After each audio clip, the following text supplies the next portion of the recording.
62 లక్షల మంది ప్రజల్లో మెడ్ప్లస్ బ్రాండ్ మెడిసిన్స్ కి మారడం వలన 915 కోట్ల రూపాయలు సేవ్ చేసుకున్నారు. అదే మెడిసిన్స్ అదే క్వాలిటీతో 50 to 80% డిస్కౌంట్. మనం we have to stay in Hyderabad or Delhi లాంటి సిటీలో నివసించాలి. సో కాలుష్యం మనం దాని నుంచి ఖచ్చితంగా టాపిక్ లో ప్రయాణం చేయాలి.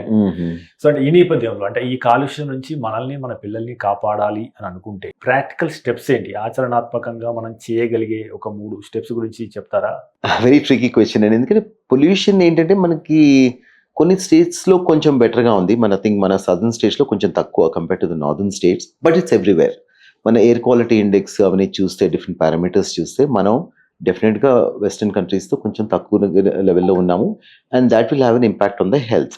మనం ఏమి చేయగలము? These are the key questions అనమాట.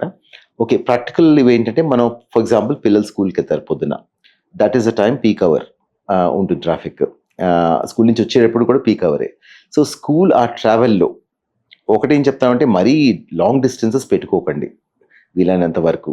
ఇప్పుడు ఏంటంటే కొంతమంది ఏసీ బస్సెస్లో వెళ్తారు, ఓకే కొంతవరకు ప్రొటెక్షన్ ఉంటుంది. ఏసీ బస్సెస్ లేనప్పుడు కొంతమంది పిల్లలు బస్సెస్లో ఆటోస్లో కూడా వెళ్తారు, బట్ దాట్స్ ఓకే. అలా సిచ్యువేషన్ ఉన్నప్పుడు పిల్లలకి ఏమైనా రెస్పిరేటరీ ప్రాబ్లమ్స్ అంటే మాస్క్లు వేసుకోవచ్చు. అదొక వెరీ సింపుల్ థింగ్. అండ్ పిల్లల్ని ట్రైన్ చేయడము, ఓకే డస్టీగా ఉన్నప్పుడు cover your faces with kerchief, something like that. కొంచెం స్మోక్ ఎక్కువ ఉన్నప్పుడు, బస్సు ట్రాఫిక్లో అయిపోయింది, ఆ స్మోక్ వస్తూ ఉంటుంది. కార్ ఆగిపోయింది, స్మోక్ వస్తూ ఉంటుంది కార్లో. సో విండోస్ పైక్ చేయడము, ఏసీ ఆన్ చేయడము, ఒక స్కార్ఫ్ లాగా పెట్టుకోవడము, వీళ్ళైతే మాస్క్ వేసుకోవడము, ఇవేమో మన సింపుల్ టెక్నిక్స్. సెకండ్ ఏంటంటే వీళ్ళు స్కూల్కి వెళ్తారు, స్కూల్లో ఎక్స్పోజర్ అది వీళ్ళకి ఏంటంటే మనం జనరల్గా స్కూల్ ఎన్వైరన్మెంట్స్ ఏంటంటే పెద్ద స్కూల్స్ అయితే కొంచెం అవే ఫ్రమ్ మెయిన్ రోడ్స్ ఉంటాయి. సో కొంచెం కాలుష్యం కొంచెం తక్కువ ఉంటుంది ఆ ఏరియాస్లో. బట్ ఎనీవే మెయిన్ రోడ్స్ మీద ఉన్న స్కూల్స్లో అయితే మాస్క్లు వేసుకోవడం better, I feel that. Then second ఏంటంటే స్కూల్లో ఎవరైనా సిక్ అయితే కొంచెం కేర్ఫుల్గా, ఇప్పుడు సిస్టమ్స్ ఉండాలి ప్లేస్లో. ఎవరికైనా బాగా కోల్డ్ ఉంటే వాళ్ళు స్కూల్కి రాకపోవడం 2-3 days, టీచర్స్ కొంచెం గుర్తుంచి అది గుర్తుపట్టి పేరెంట్స్కి ఇన్ఫార్మ్ చేయడము.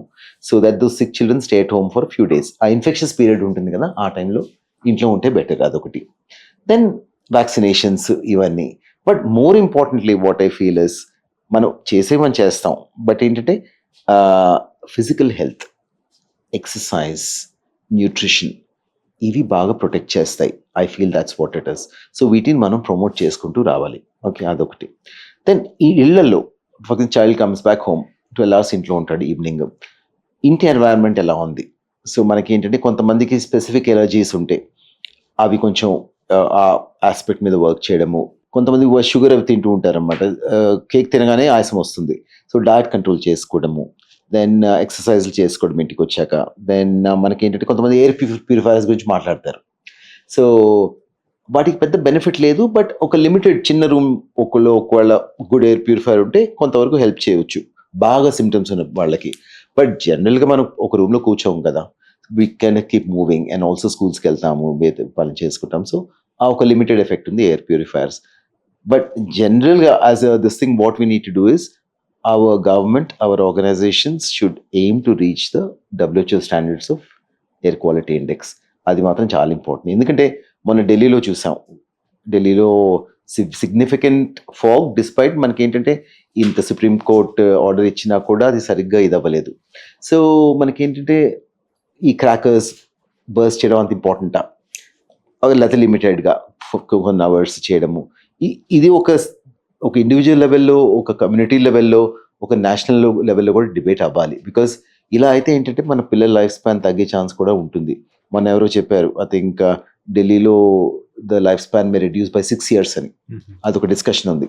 మనకు కరెక్ట్గా తెలీదు, బట్ మనకి ఏంటంటే ఇప్పుడు ఆ లెవెల్లో మనం as a regulation, as at a national level steps తీసుకోవాలి.